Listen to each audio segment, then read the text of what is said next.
Hello everyone, फिल्मी beat वाला में आपका स्वागत है। तो दोस्तों, अगर आप चाहते हैं कोई अच्छी हॉरर फिल्म देखना तो यकीन मानिए ये फिल्म है बहुत ही खतरनाक और बहुत ही जबरदस्त। इसको जब आप देखेंगे तो आपके रोंगटे खड़े हो जाएंगे।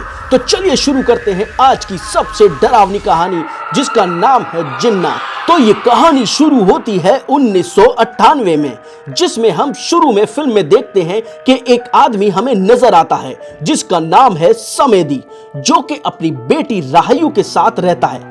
वक्त सुबह का है जब समेदी नमाज पढ़कर अपनी बेटी राहयू को फज्र की नमाज के लिए उठाता है और नमाज पढ़ने को कहता है।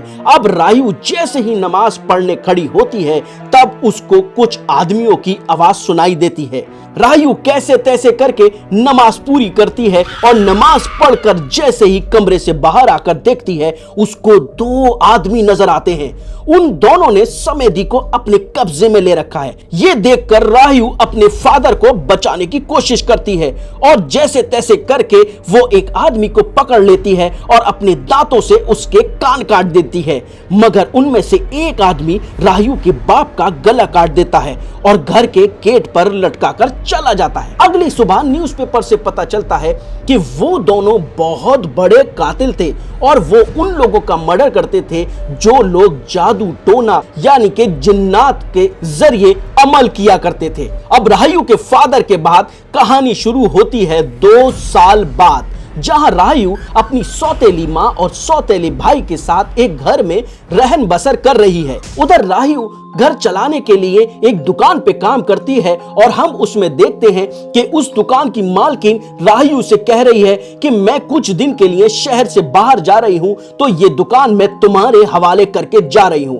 और ये कहकर मालकिन वहां से निकल जाती है। तभी वहां पर एक लड़का एंट्री लेता है जिसका नाम है रतनाम। रतनाम और राहयू एक दूसरे से बेइंतहा मोहब्बत करते हैं, जिसको देख रीरी, जिसकी वजह से राहयू और रतनाम से बहुत नफरत करती है। रीरी की रतनाम के अलावा एक और वजह है उससे दुश्मनी की कि वो उसके बराबर में दुकान चला रही है और वो सारे जो क्लाइंट आते हैं वो सारे राहयू की दुकान से कपड़े खरीदते हैं, ना कि रीरी की। इस वजह से रीरी चाहती है कि राहयू और रतनाम की जो मोहब्बत है वो दूर हो जाए, इसलिए वो रतनाम से कहती है कि तुम इससे दूर रहो वरना ये तुम पर जादू टोना कर देगी जिससे तुम जिन्नात की पकड़ में आ सकते हो। रीरी की ये बातें सुनकर राहयू अपने घर चली जाती है, जहां पर उसकी मुलाकात संतोष और अपनी सौतेली मां से होती है। राहयू संतोष की बातें सुनकर थोड़ी सी अफसोस में पड़ जाती है, क्योंकि संतोष कह रहा होता है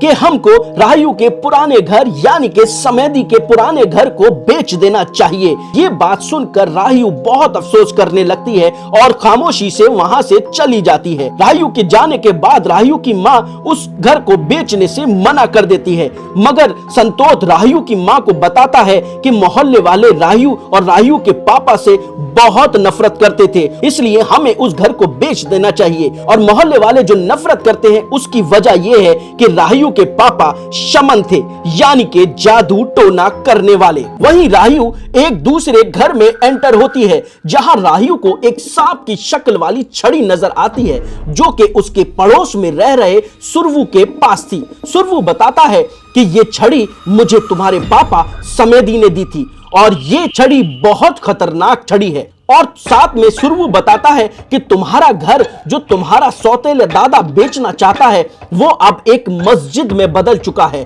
ये सुनकर राहयू अजीब सी हो जाती है और फिर अगले ही लम्हे में राहयू पहुंच जाती है अपने पुराने घर, जो कि एक मस्जिद की शक्ल में तब्दील हो चुका है। वहीं एक आदमी नमाज पढ़ रहा होता है, तभी वो आदमी अपने कंधे पर एक हाथ महसूस करता है।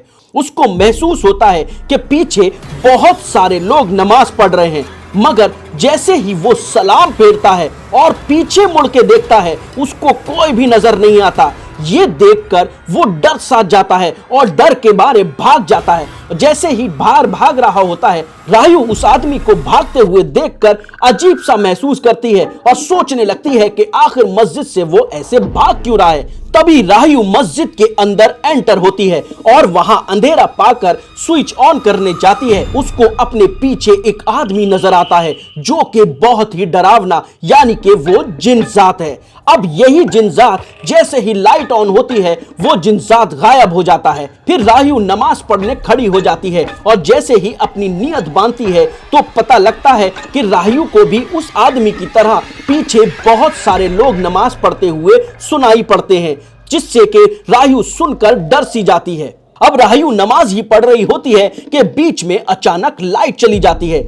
जैसे तैसे करके वो अपनी नमाज पूरी करती है और जैसे ही वो सलाम फेरती है उसको बहुत सारे जिन्नात नजर आते हैं और वो अपने आप को उनके बीच में बैठा पाती है। ये सब देखकर राहयू बेहोश हो जाती है और राहयू को होश आता है अपने पास्ट में, यानी कि अपने बचपन में, जहां पर समेदी एक बहुत खतरनाक अमल कर रहा है, जिसके अंदर एक आदमी है जो जमीन पर लेटा हुआ है और समेदी है जो कि कुछ आयतें पढ़कर उसके अंदर से जिन्नात को निकाल रहा है। तभी राहयू देखती है कि समेदी के मुंह से एक बहुत बड़ा सांप बाहर आता हुआ नजर आता है। वही सांप राहयू के पास जाने लगता है और राहयू जैसे ही उसको छूने की कोशिश करती है फौरन समेदी उसको एक छड़ी की शक्ल में बदल देता है। अब ये वही छड़ी है जो कि सरवू के घर पर थी, यानी कि सांप वाली छड़ी वो एक जिन्नात वाली छड़ी है। अब राहयू को जैसे ही होश आता है, यानी कि वो अपने आप को प्रेजेंट में महसूस करती है, तब देखती है कि वो जिन्नात अब गायब हो चुके हैं और पूरी मस्जिद में कोई नहीं है। ये सब देखकर वहां से राहयू भाग जाती है।